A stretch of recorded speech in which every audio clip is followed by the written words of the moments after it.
자, 오늘 시장 같은 경우에는 어제장에는 니케이 지수라든지 상해 종합 지수는 모두 2% 넘는 급등으로 마무리가 됐지만 어제장 우리 시장 홀로 좀 약보합권에서 유지가 됐고 오늘 시장 같은 경우에는 다 같이 조정을 받은 상황입니다. 하지만 미국 시장 홀로 좀 상승세를 이어가는 상황 속에서 오늘 우리 시장도 좀 약한 모습을 보여준 상황인데요. 자, 오늘 먼저 양 시장에 대한 시황 점검과 그리고 그 안에 관심 종목까지 만나보도록 하겠습니다. 자, 학 과장님 먼저 양 시장에 대한 시황 점검 먼저 도와주실까요?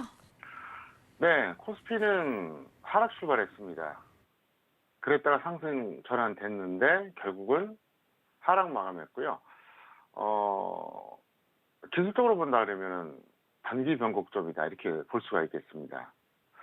코스닥은 보합권 마감해줬고요. 5월 하순 저점 구간의 그 지지대 거기에 딱 지금 물려 있다 이렇게 볼 수가 있겠습니다. 등락 원인을 살펴보자면 코스피는 기관하고 프로그램 매도 나왔고 역시 대형주가 하락하는 게 가장 큰 하락 이유였다 볼 수 있겠고요. 코스닥은 사실 수급이 별로 안 좋아요. 거기다 이제 대형주 하락인데 어쨌든 그래도 보합권에서 마감했습니다. 특이사항을 말씀드린다면 4대 업종 모두 하락했습니다. 코스피 같은 경우는 원래 4대 업종이 전기전자, 운송장비, 화학, 철강금속입니다. 그래서 요즘은 의약품까지 해서 5대 업종 보기도 하는데 어쨌든 전통적인 4대 업종은 이 네 가지예요. 그래서 전기전자와 운송장비는 제조업의 투톱이고요. 화학과 철강금속은 소재업의 투톱입니다. 물론 화학이나 철강금속도 완제품을 만들 수는 있지만 다른 산업의 그 기초가 되는 소재인 경우가 많습니다. 예를 들어서 화학 같은 경우에도 완제품이 있잖아요. 그죠? 완제품이 분명히 있습니다. 예를 들어서 LG 생활건강에서 만든 치약 비누, 또 그 기름 만드는 회사들 오일 이건 완제품이겠죠. 근데 사실은 여러 산업의 어떤 그 소재가 되는 거예요. 하다못해 여러분들 그 음료수 마실 때 뭐로 마십니까? 페트병으로 마시잖아요. 예. 네, 그런 것도 소재잖아요. 예를 들자면 철강금속도 마찬가지입니다. 예를 들어서 자동차의 부품이 되잖아요. 그죠? 그리고 무슨 각종 가전 제품 같은 경우도 철이 안 들어가는 게 거의 없지 않습니까? 그래서 그건데, 어쨌든 이 네 가지 업종이 항상 중요하다 볼 수 있겠는데 이게 다 하락했다는 겁니다. 그리고 코스닥 역시 5G 관련주들이 좋은데 마땅한 대안이 없기 때문에 그렇다. 이제 이렇게 볼 수 있겠고요. 잠깐 차트 보겠습니다. 이게 코스피예요. 사실 어제 어떻게 보면 한국 투자자들은 좀 억울하게 생각할 수도 있습니다. 있는데 왜냐하면은 사실 어제 좋았잖아요. 글로벌 증시 자체가. 근데 어떻게 보면은 올라갔던 이유는 판문점에서 김정은과 트럼프가 만났잖아요. 그 때문에 올라갔는데 반대로 내려간 건 어쨌든 일본발 악재 때문에 내려갔다고 볼 수 있겠고요. 현재 그 지수를 본다 그러면은 그냥 단기 변곡점인데 여기서 이제 조금 더 반등이 나오느냐 아니면 바로 밀리느냐 그 싸움이라고 보시면 되겠고요. 코스닥 보겠습니다. 코스닥은 참 어떻게 보면 처참하죠. 코스닥은 고점이 6월 13일이었어요. 굉장한 차이죠. 6월 13일. 그리고 현재 지지대라고 해봐야 사실 5월 저점 라인하고 비슷합니다. 그러니까 최근의 저점과 오늘 종가를 이렇게 보면 어떻습니까? 걸리죠. 예, 딱 걸리잖아요. 5월 하순하고. 예, 일치가 되잖아요. 그러니까 지금 어찌 보면 굉장히 약하다고 봐야죠. 굉장히 약한 겁니다. 자, 다시 한번 코스피를 비교해서 볼까요? 만약에 코스피가 코스닥처럼 움직였다면 지금 어디쯤 와 있을까요? 이쯤이죠. 예, 딱 여기에요. 대략 한 2000 30선 전후? 네, 거기가 와야 된다는 거예요. 그러니까 지금 대략 한 얼핏 잡아서 한 90포인트 더 높은 거죠. 그러면 둘 중에 하나는 이게 이상한 거 아닙니까? 너무 차이가 나니까. 왜냐하면은 최근의 고점이 코스피 같은 경우에는 바로 어제였어요. 어제 7월 1일 이날입니다. 네, 바로 어제였습니다. 코스피는 최근의 고점이 바로 어제였고요. 반대로 코스닥은 최근의 고점이 6월 13일이었습니다. 13일. 이날이었어요. 엄청난 차이죠. 네, 무지막지한 차이죠. 날짜로 보면 18일 차이가 나요. 좀 놀랍지 않아요? 코스피하고 코스닥하고 물론 똑같이 갈 수는 없겠죠. 하지만 비슷해야 된다는 생각을 누구나 갖고 있잖아요. 그런데 코스피는 7월 1일 어제가 고점이었고 최근 고점이 코스닥은 6월 13일이에요. 날짜로 18일 차이 납니다. 그리고 현재 지금 화면에 보고 계신 게 이게 코스닥 지수거든요. 코스닥 지수는 지금 뭐 거의 5월 말 그때하고 거의 똑같아요. 거의 똑같아요. 5월 말하고. 그런데 코스피는 어떻습니까? 잠깐 보겠습니다. 코스피는 5월 말보다는 훨씬 높잖아요, 지금. 네, 5월 말보다는 훨씬 높아요. 그럼 이제 여기서 이제 중요한 포인트가 뭐냐면 그거예요. 어느 쪽이 정상이냐는 거죠. 며칠 차이로, 뭐 한 2, 3일 차이로 코스피와 코스닥의 어떤 고점, 저점이 시차가 발생한다. 이건 뭐 이해할 수 있어요. 근데 이건 좀 누가 봐도 심하지 않습니까? 네, 누가 보더라도. 그래서 이제 어떻게 보면 지금 시황이 참 애매한 게 코스닥이 정상적으로 빠지는 거라고 해석하면 코스피는 너무 안 빠지고 버티는 거니까 언제든지 급등이 나올 수가 있죠. 코스피 같은 경우. 반대로 코스피 이게 정상이에요. 현재 화면에 있는 이 내용. 그럼 코스닥이 한번 급반등이 나오겠죠. 그래서 상당히 좀 이건 주의 깊게 봐야 된다. 그리고 제가 항상 그런 말씀 드린 적이 있었잖아요. 단기든 추세든 터닝 포인트. 그러니까 쭉 올라가다가 내려가거나 쭉 내려가다 올라갈 때는 코스피가 먼저 움직인다. 코스닥보다. 그러다가 뭐 하락이라든가 상승이 좀 탄력을 받을 때는 코스닥이 더 그렇다 그랬는데 그런 측면으로 본다 그러면 사실 이거는 좀 납득하기가 어렵죠. 코스피는 아직까지 뭐 크게 밀린 건 없잖아요, 지금. 어제 고점이었으니까. 그래서 상당히 중요한 흐름이다 이렇게 볼 수 있겠고 세 가지 포인트 말씀드리겠습니다. 먼저 그 미중 무역 전쟁 휴전 뭐 관련된 건데 제가 볼 때는요, 트럼프가 이미 실화를 다 짜는 것 같아요.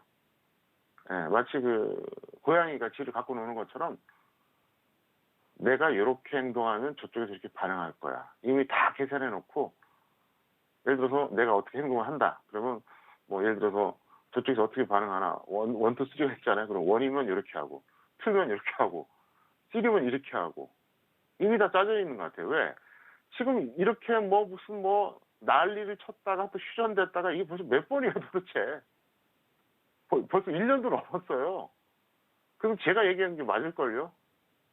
트럼프는 지금 시간 제일 끌면서 자기는 실속 차릴 거 다 차리고 정치적으로 이용하려는 게 가장 크다고 볼 수 있겠고요. 그 다음에 김정은하고 트럼프가 이제 판문점에서 만났는데 뭐 누가 봐도 쇼인데 제가 볼 때는 아마도 당장은 뭔가가 결정되진 않을 겁니다. 저는 사실 주말에 분석했어요. 이 미국과 북한의 그 비핵화 협상이 어떻게 결론 날 것인지, 김정은은 앞으로 어떻게 될 것인지, 우리나라 통일이 어느 시점에 될 것인지 토요일날 일요일날 완전히 분석했습니다. 물론 제 예측이 틀릴 수도 있겠지만 딱 하나 자신 있는 게 있어요. 저도 사실 그동안 오랜 시간 동안 분석하면서 항상 100% 논리적인 어떤 그 사고를 자신할 수는 없었거든요. 근데 이번에 분석만큼은 정말 톱니바퀴처럼 딱딱딱 맞아 떨어지는 그런 내용이었어요. 그래서 저는 뭐 적중 자신이 있고요. 아직까지는 뭐 발표할 단계는 아닙니다. 제가 이거 발표하면은 외교안보 전문가들이 바보 되지 않습니까? 일개 주식 전문가에 제가 이런 걸 얘기했다가 고개 그대로 움직여봐요. 웃기지 않겠어요? 그래서 천천히, 그리고 이거는 주시장과 직결되고 또 돈과 직결되기 때문에 함부로 발설하지 않겠고요. 이 방송 계속 보시는 분들한테는 딱딱 상황이 될 때 팁을 드리겠습니다. 약속합니다. 뭐 그동안 제 방송 잘 보셔서 아시겠지만 저는 뭐 비겁하게 뭐 이쪽 저쪽 다 뭐 이런 빠져나고 뭐 다 만들어 놓고 얘기하고 그런 성격 아니에요. 딱 분석하고 이거다 싶으면 그대로 예측 발표합니다. 그다음에 이제 현실적으로 가장 현재 피부에 와닿는 게 이제 일본의 그 한국 그 수출 지금 현재 맡고 있는 거 반도체 소재 이게 더 중요한 거죠. 왜 그러냐면 미중 무역 전쟁이 물론 우리나라에도 영향을 미치지만 좀 거시적인 포괄적인 이런 개념이고요. 또 미국과 북한의 어떤 비핵화 협상은 이게 단기적일 수가 없고요. 그리고 이거는 당장 피부에 와닿지는 않잖아요. 안보라는 게 그렇지 않습니까? 최악의 경우에는 안보처럼 중요한 게 없지만 그게 아니면 경제가 항상 우선이잖아요. 자, 그러면 이것에 대해서 제가 제 나름대로 생각을 좀 피력해 보겠습니다. 제 생각은 일본이 현재 한국에 대해서 취하고 있는 이런 조치들이 단발성일 가능성이 별로 없다고 봅니다. 현재 여러분 뉴스에 보시면 뭐 이렇게 나오잖아요. 뭐 반도체 완제품 기준으로는 뭐 3개월 정도 여유가 있고 또 이제 현재 생산 중인 걸로는 한 1개월 정도 여유가 있기 때문에 최대 3개월까지는 버틸 수 있다 이렇게 나와요. 그러면서 이제 평론가들이 한쪽에서는 대안을 찾으면 되니까 너무 걱정하지 않아도 된다 이렇게 말하는 사람이 있는가 하면 한쪽은 이거 생각보다 심각한 거다 이렇게 얘기하는 사람도 있는데 저는 뭐 제가 반도체 전문가가 아니니까 그건 모르겠고 일본이 지금 한국에 대해서 취하는 이런 어떤 일종의 정책이죠. 네, 정책이죠. 일종의. 알고 보면은 이제 일본의 국내 정치도 좀 이용하고 또 한일 관계에 있어서 뭐 여러 가지 뭐 징용 문제 이런 것도 뭐 문제가 있었잖아요. 서로 갈등이 있었잖아요. 그래서 그것 때문에 그렇다고 보는데 어쨌든 어쨌든 이유는 중요한 게 아닙니다. 이게 며칠 만에 손바닥 뒤집듯이 확 바뀔 것 같지는 않아요. 왜 그러냐? 논리적으로 설명하겠습니다.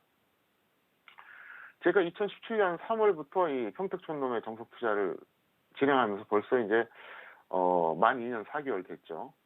제가 한 10번은 아니라도 5번은 넘은 것 같아요. 항상 그런 얘기 있었잖아요. 일본과 중국을 비교했잖아요. 두 나라의 공통점은 억지를 부린다. 약간 말도 안 되는 짓을 한다. 그런데 차이가 있다. 차이가 뭐냐? 일본은 일관성 있게 억지를 부리고 중국은 뜬금없이 갑자기 그냥 뒤집는다. 왜 그러냐? 일본과 중국의 역사와 문화적 차이 때문에 그렇다고 제가 그것까지 설명했어요. 일본과 중국은 역사가 다르고 문화가 달라요.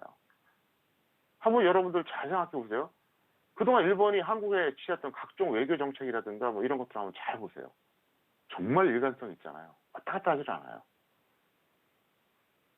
쉽게 변하지 않아요. 근데 중국은 어때요? 그냥 왔다 갔다 하잖아요. 사드 보복도 뭐 금방 풀어줄 것처럼 했다가 또 다시 또 공격하고 뭐 하여간 좀 그래요. 그래서 뭐 왜 역사와 문화가 어떤 차이가 있는지 그것까지는 제가 생략하겠고요. 그것 때문에 쉽게 안 바뀔 거라는 얘기예요. 만약에 이 똑같은 행위를 중국에서 했다 그러면 어느 순간 바뀔 수도 있는데 일본이기 때문에 이게 며칠 만에 우리 앞으로 한국하고 잘 지낼 거야. 반도체 소재 일본 기업이 수출하는 거 안 막을 거야. 단발성으로는 안 된다. 생각보다 좀 시간이 걸 거다. 이걸 말씀드리고 싶어요. 그래서 나름대로 타격이 있다. 네, 여기까지 말씀드리겠습니다. 자, 학 과장님 내일 우리 시장 어떻게 전망하실까요? 네, 일단 핵심 포인트를 말씀드리면 정상적이든 비정상적이든 모두 반영했을 때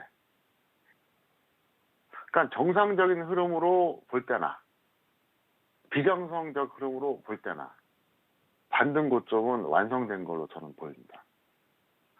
물론 여기서 또다시 비정상 흐름이 나와서 한 번 더 올라갈 수도 있겠죠. 하지만 그렇게 본다는 거죠. 그래서 잠깐 차트를 보시겠습니다. 이게 현재 그 코스피 차트인데요. 제가 보는 관점에서 그렇습니다. 최근에 5월 하순 이후에 어제가 최고 높았어요. 뭐 코스닥은 뭐 6월 13일이 고점이었습니다. 코스닥은 6월 13일이 고점이었고 그 이후로 쭉 내려갔죠.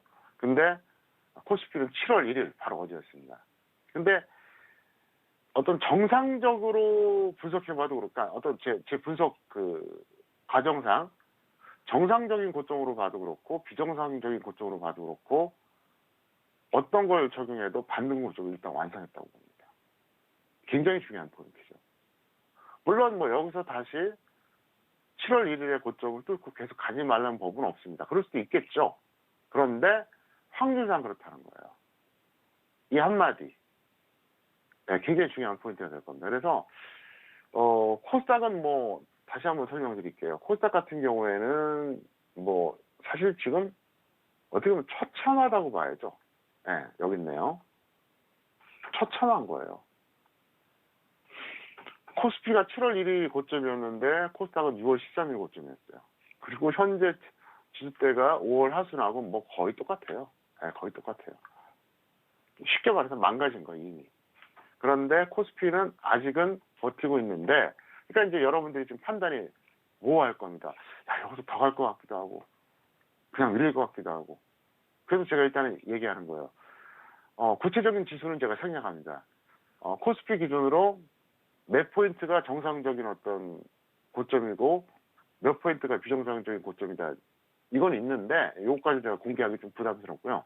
어쨌든, 그렇다. 그래서 여기서 만약에 내일이나 모레 반등이 나오면은 하방 포지션이 좋고, 안 나오면은 뭐 단타하시던가, 뭐 알아서 하시길 바라겠습니다. 그 다음에 원달러 잠깐 환율 말씀드렸습니다. 제가 지난주 수요일에 분명히 원달러 환율 지켜보라고 얘기했거든요. 맞죠? 기억하실 겁니다. 그래서 제가 얘기했잖아요. 환율이 내려가면 지수가 반등이 나오고 올라가면 거꾸로 떨어진다. 그러니까 이 구간이었죠. 이 구간에서 우리나라 지수가 엄청나게 밀렸었잖아요. 코스피가. 여기서 또 다시 밀리고 있잖아요. 제가 분명히 얘기했어요. 지난주 수요일에. 원달러 환율 보라고요. 지금 딱 맞아 떨어지고 있잖아요. 그리고 요 시점에서 제가 했던 얘기 기억하십니까? 조정을 받을 것이다. 거짓말처럼 받았어요. 그리고 나서 저는 1160원, 1140원, 1120원에 걸쳐서 매입하라고, 달러 없는 사람들 매입하라고 제가 각종 SNS를 통해서 다 전파했어요. 그냥 아무 대가 없이 도움 드리려고 많은 분들한테. 사실 제가 작년 4월에 여기서 무조건 달러 매입하라고 했던 거 아마 평촌 매니아들은 다 기억할 겁니다. 모르는 사람 없어요. 그때 하셨던 분들 지금 웃고 있잖아요. 마지막 게임이다, 이번에.